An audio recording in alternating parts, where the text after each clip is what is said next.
Do you ever wonder what battles someone is fighting behind their smile? What if the person you just walked past is carrying a weight you can't even imagine? This video will pull back the curtain on the unseen burdens that silently shape lives, inviting you to see the world with new eyes and a deeper understanding. The culture of the world has shifted so much since I was a young child. We masquerade about our lives online and we put up these masks to the world to avoid the pain of letting everyone see where we struggle.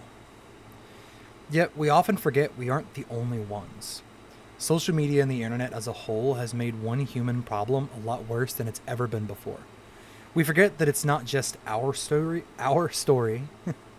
but that life is a book containing many worlds and perspectives.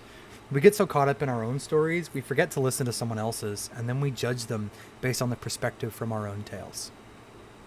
Today, I watched a video from a stand up comedian, and part of his segment was sharing how men got softer as times got easier. He spoke about how his father got a PhD and was a physicist, and yet still had to march for the right to drink from the same fountain as everyone else. It struck pretty close to home for me, despite being, part of his comedy skit, how so many of us do not realize the struggles and pain that many others have had to experience, and we may not realize how recent some pieces of history really were, and how they've impacted us as a whole today. As I sat on the porch speaking with my great uncle, I asked him about a struggle people may not have thought of when speaking to him, and it caught me when he said, I can't think of anything people wouldn't think would be me. We had a great life and we were military kids. And then he stopped for a moment and he said, well, we moved around a lot. And he then began to share stories about making dear friends and enjoying new places, only to have to move to an entirely new area far away.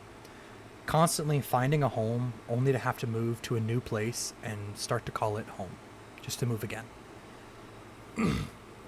I asked my mom, and she had this brief look of shock over her face, and then an expression that was mixed with sorrow and grief and just exhaustion. I could tell she was trying to think of something to say that wasn't too heavy, like she was holding back 1,000 pounds of pressure with just a piece of cardboard, not wanting to spill a lifetime of strife out in just one sentence. I could tell almost immediately it threw her off for someone to ask her what she struggled with and didn't talk about.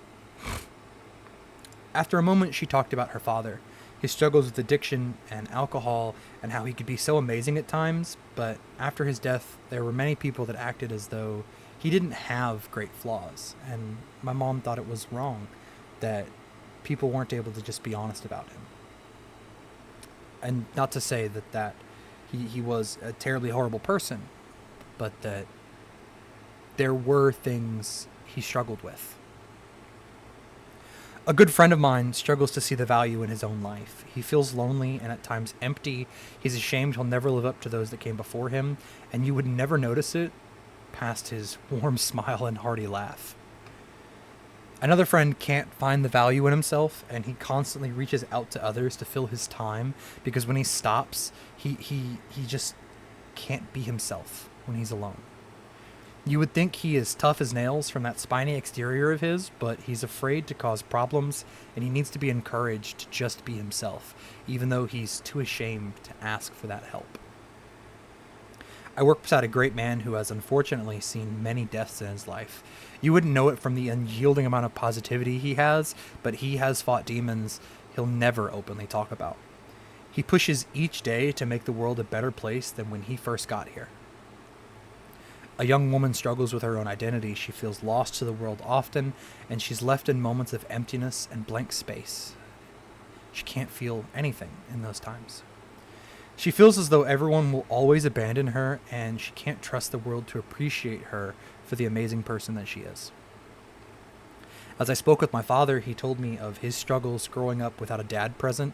For many years, it was difficult for him because kids would pick on him and say, "That's not your dad." And he spent many years thinking his grandfather was his dad.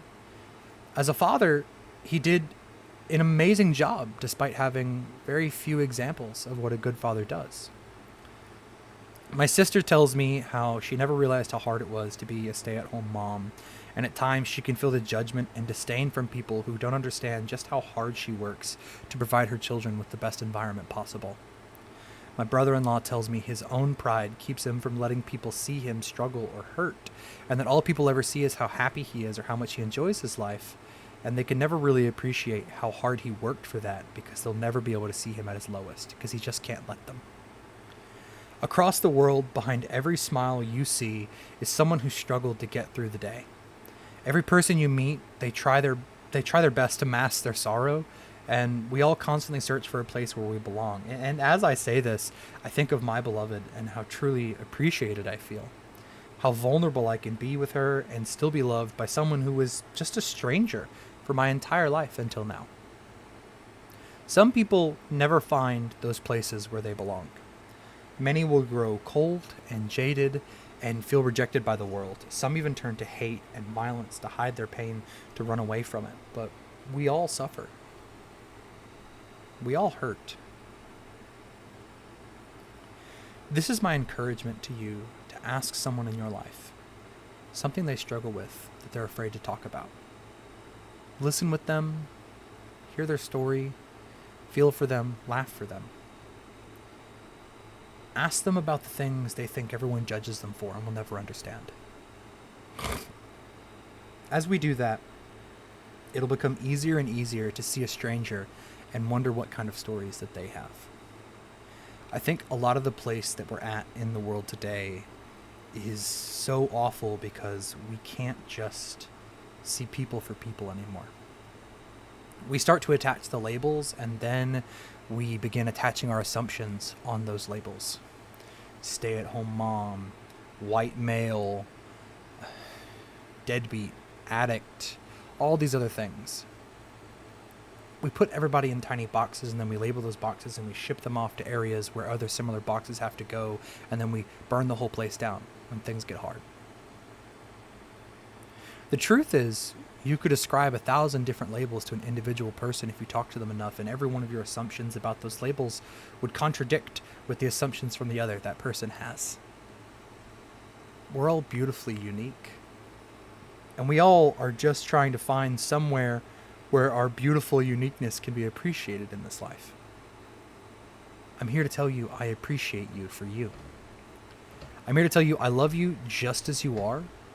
You, the listener. Yeah, you, right there. I love you for you.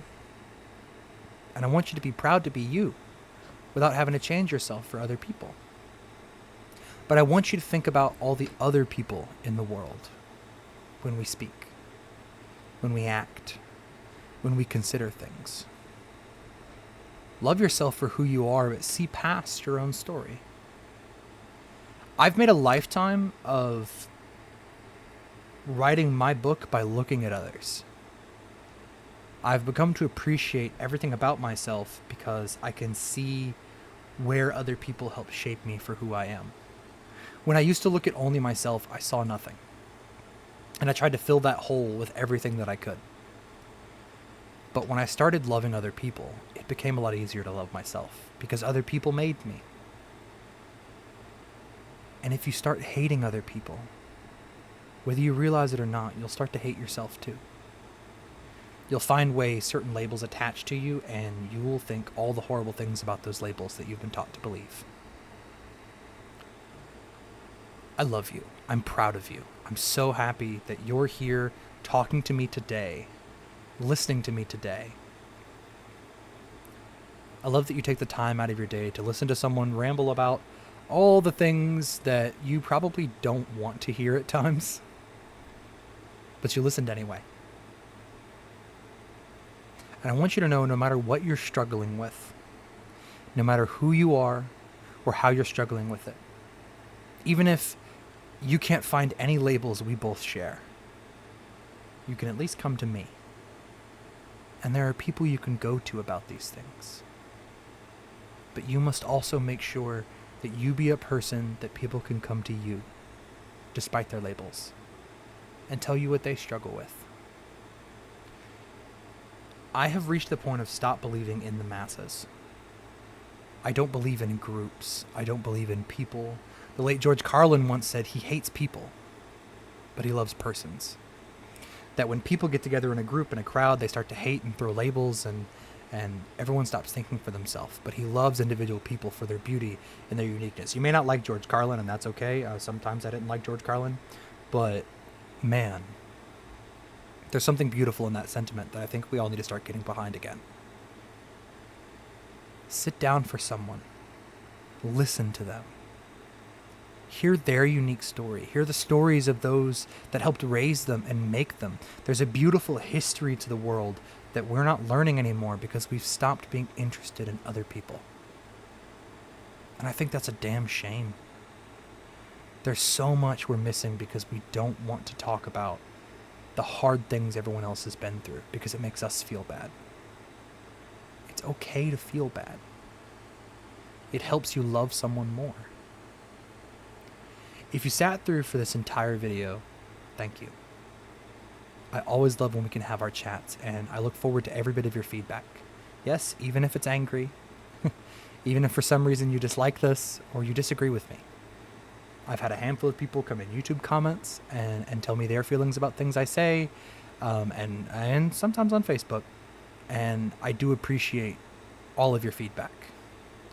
I want you to help keep me honest. If I say something that you think is inappropriate or out of line, I want you to be able to come to me so that I can be a better person for us all. At the end of the day, I think that's what we need more of. When you see someone being mean or hateful or not considering the bigger picture, you should be able to politely and calmly say, hey, let's do better. I'm proud of you. Thank you for watching this video, and I hope you have the best day ever because you deserve it.